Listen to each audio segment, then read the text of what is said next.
Atomic Structure Essay Question 10.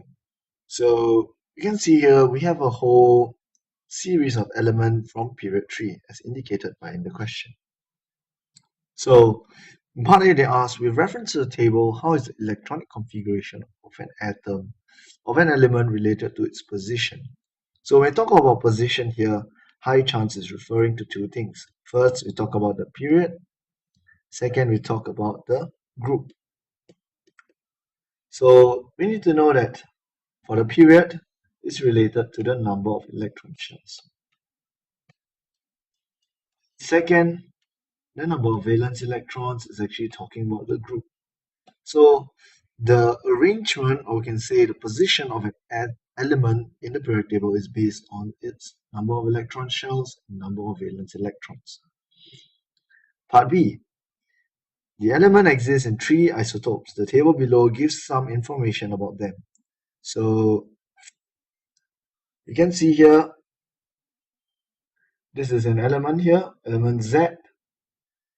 The number of neutrons, protons, mass number, percentage abundance. Now, first thing we need to take note that this is one element existing in 3 isotopes.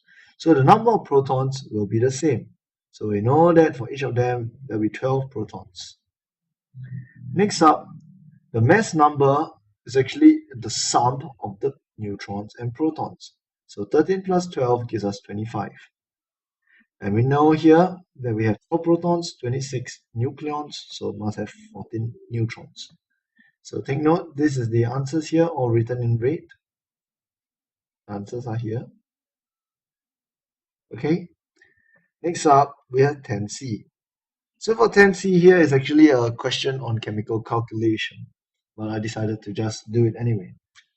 So for the relative atomic mass, how do we find? We need to look at the percentage abundance. We need to look at the percentage abundance. So just use your simple formula. You take your percentage multiplied by the mass number plus the percentage multiplied by the mass number, percentage multiplied by the mass number. So 79% of 24, 10% of 25, and 11% of 26. So that's what all of these numbers mean here.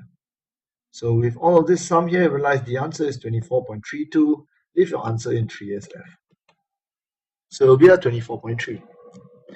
And lastly, they tell us to identify element Z. So how do you know which element it is? Just look at the proton number. So if the proton number is 12, and we know that the number of protons determines the element. So from periodic table, Z is actually your magnesium. So that's how you get answers for D, 10D.